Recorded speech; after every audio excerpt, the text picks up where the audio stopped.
And we just say keep winning and keep making statements and keep making white people uncomfortable. Say it loud. I'm black and I'm proud. Say it loud. So that's what's up with Naomi Osaka. All right, so let's move on to more women, black women out here doing their thing. So Maya Moore has not played in the WNBA in the past 2 seasons. And the reason is she's been on a social justice campaign. She was on a social justice campaign to help a man named Jonathan Irons, who was falsely imprisoned, to gain his freedom. And it was a 15-year journey that Moore and Irons were on.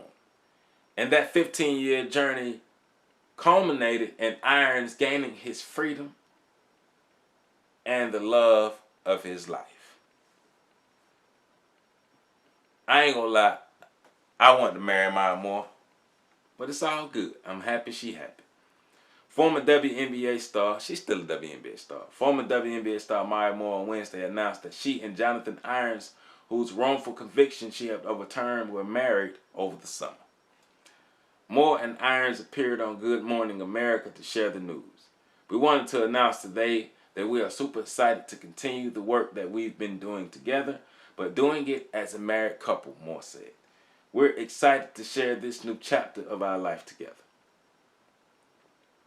Maya Moore, who's 31, paused her playing career in February of 2019 to help overturn Irons' wrongful conviction. Now 40, Irons was sentenced to 50 years in prison in 1998 after he was convicted of breaking into a Missouri home and twice shooting a homeowner. In March, a judge ruled that prosecutors had suppressed fingerprint information that would have strengthened Irons' defense. He was released from prison on July 1st. Moore won 4 WNBA championships as a member of the Minnesota Lynx and was the league MVP in 2014. She was the 2011 WNBA Rookie of the Year, 6-time All-Star, and the 5-time All-WNBA First Team honoree. She won 2 national championships at UConn, also has some Olympic championship medals. When asked if she had plans to return to basketball, Moore said she had no next steps in playing yet. They say they're going to see what their next steps are, but as of right now, they don't have next steps in place. She said she's trying to just really breathe from this long battle. There's a lot of unknowns for us right now, so she says she's still in that camp. They're still taking care of business right now. Let them be married, let them be in love, and let them do their thing. And congratulations to Maya Moore and Mr. Jeremy Irons for gaining his freedom back, for one, gaining his freedom back, and 2, on gaining the love of Maya Moore. Them 2 coming together as a union. That's what's up, man. Shout out. Round of applause. Round of applause.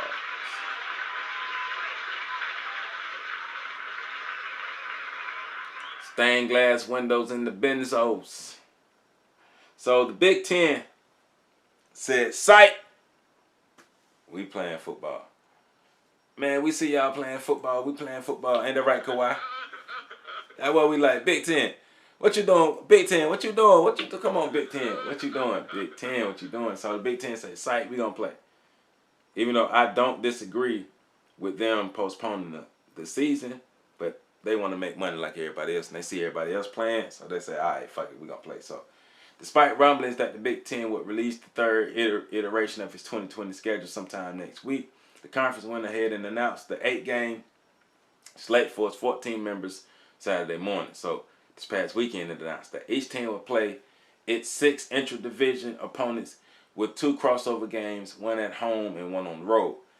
Here are some of the top games to look forward to. So starting October 24th will be week 1 of the Big Ten season, October 24th. So you will have Nebraska at Ohio State, Michigan at Minnesota. So that's week 1. Week 2 to look forward to Michigan State, Michigan, Ohio State, Penn State. Week 2, Wisconsin, Nebraska. Week 3, big game, Michigan State at Iowa. Week 4, Iowa at Minnesota, Nebraska at Penn State. Week 5, Iowa at Penn State. Week 6, Iowa at Nebraska. If it's wait, I'm thinking about the Hawkeyes, Iowa State. Never mind. So Iowa at Nebraska week 6, Minnesota at Wisconsin week 6, Penn State, Michigan week 6, week 7, Illinois, Iowa, Ohio State, Michigan State. And then week 8 is rivalry week, so we have rivalry week. I said that like a little kid. Rivalry week. Rivalry week is week 4. I mean week 8. So you have Michigan, Ohio State, Michigan State, Penn State, Wisconsin, Iowa, Minnesota, Nebraska, Purdue, Illinois.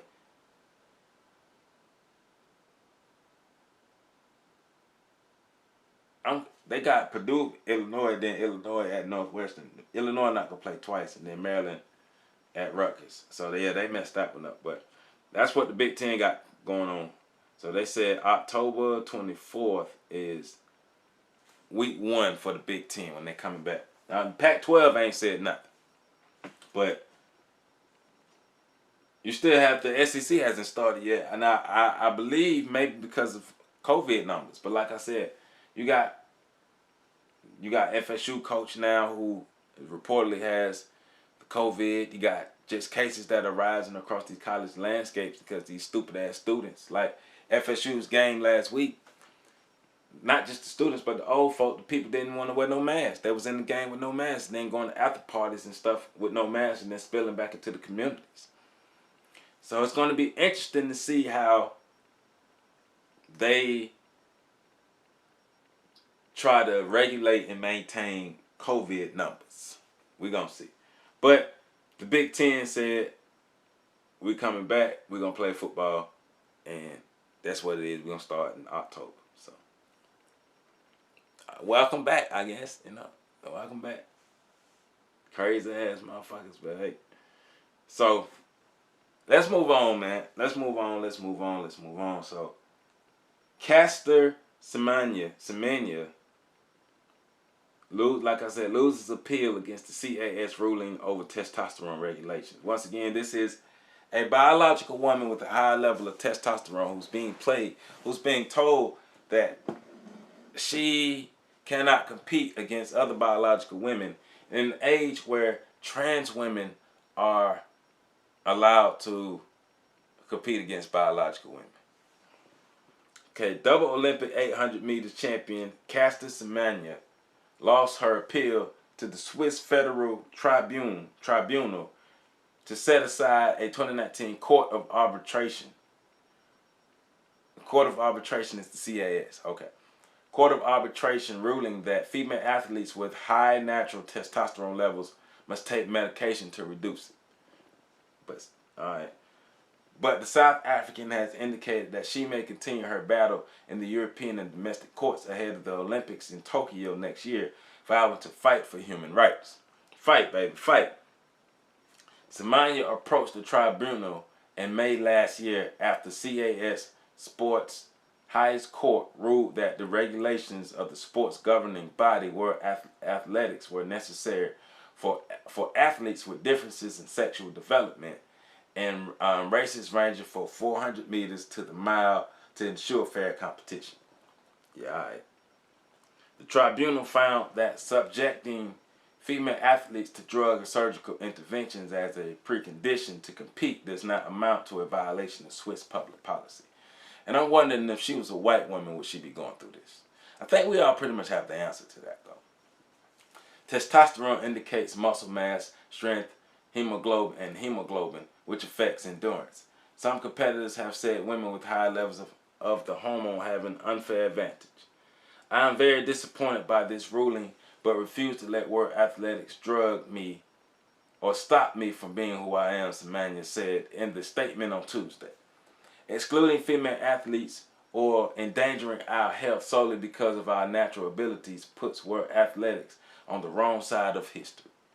I will continue to fight for the human rights of female athletes, both on the track and off the track, until we can all run free the way we were born. World Athletics welcomed the ruling, which they said vindicates their stance and creating a level playing field for all athletes. Yeah, like I said, if she was white, I guarantee this would be a bit different. Throughout this long battle, world athletics has always maintained that its regulations are lawful and legitimate, and that they represent a fair, necessary, and proportionate means of ensuring the rights of all female athletes to participate on fair and equal terms, the governing body said in the statement. We are very pleased that the highest court in Switzerland has now joined with the highest court in sport in endorsing World Athletics' arguments. But Semenya's lawyer, Greg Knott, suggested this was far from the end of the road for his client. It shouldn't be.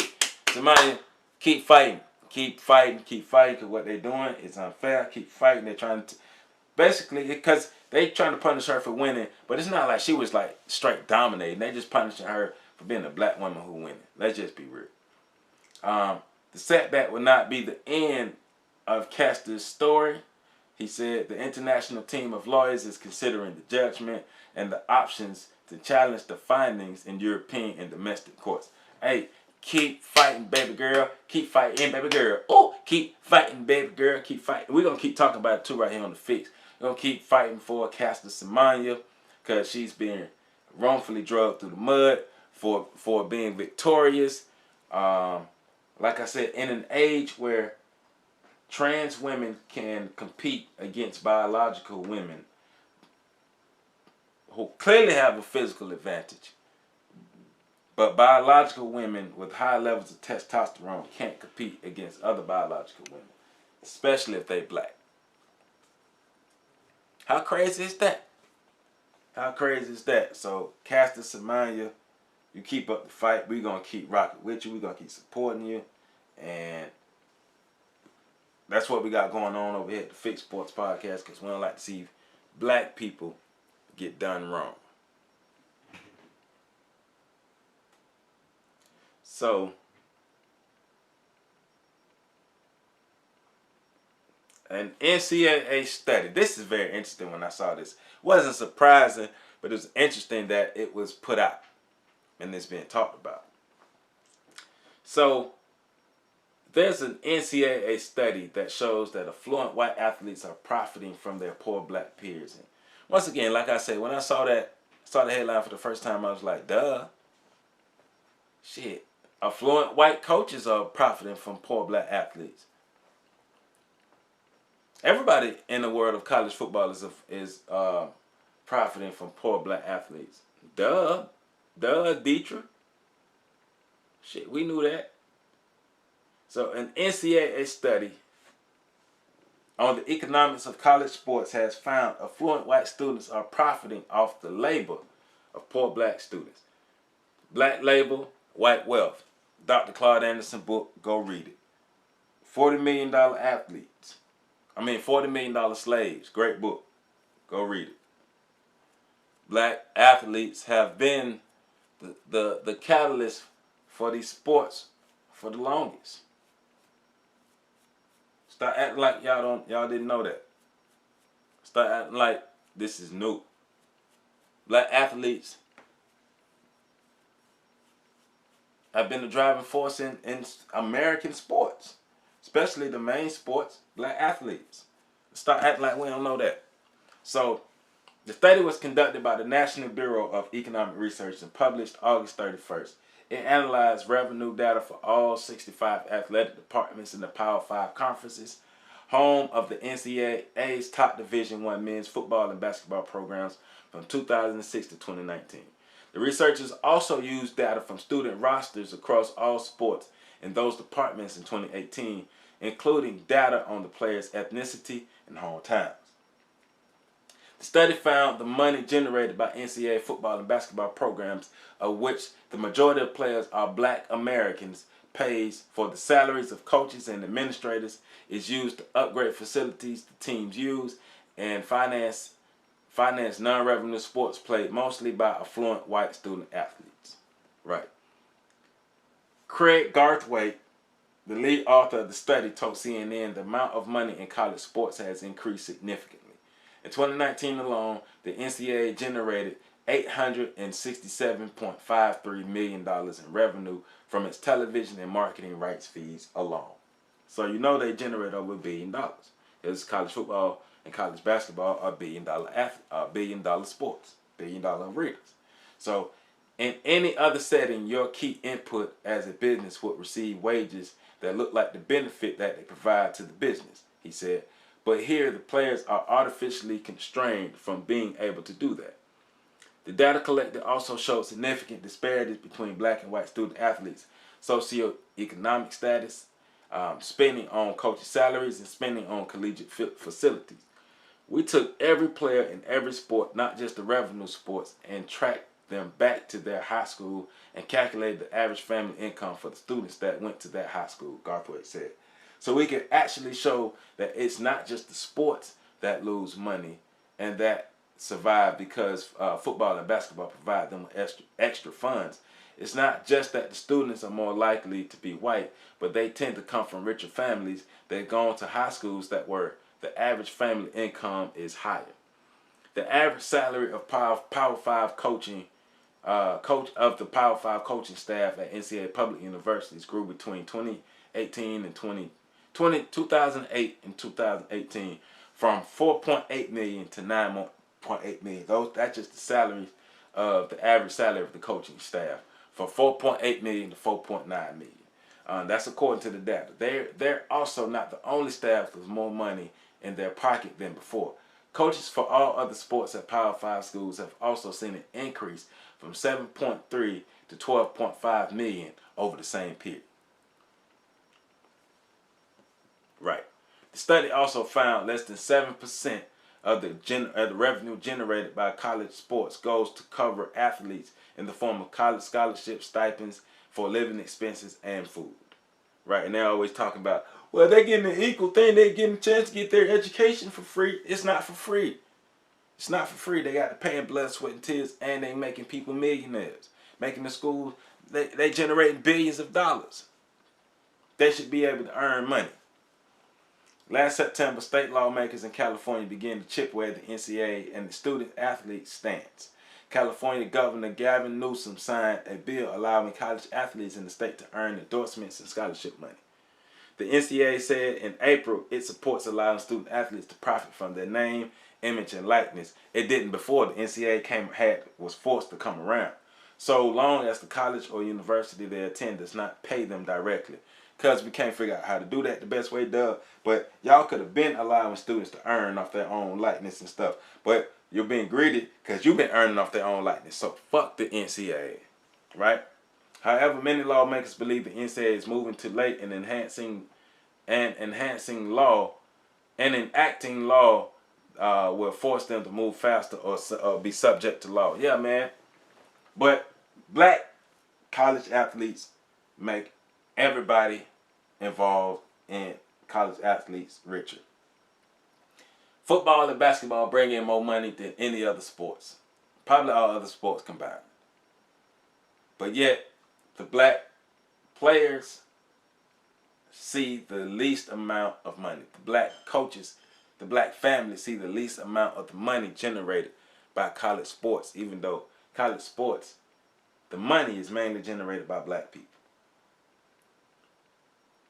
That's why it should be a big push for black college athletes to go to HBCU, so at least the money that'll be generated go to the black schools, and at least the black communities can benefit from that, because the black schools help support and wage the black communities. So we got to be pushing for us to stop being the labor force for white America. Black America moving forward can no longer afford to be the labor force for white America. Black America moving forward can no longer afford to be the labor force for white America. And that is what it is. So once again, that study is the National Bureau. It was conducted by the National Bureau of Economic Research. So who profits from amateurism? Rent sharing in modern college sports is the name of the article. So of the study rather. Go check it out. Go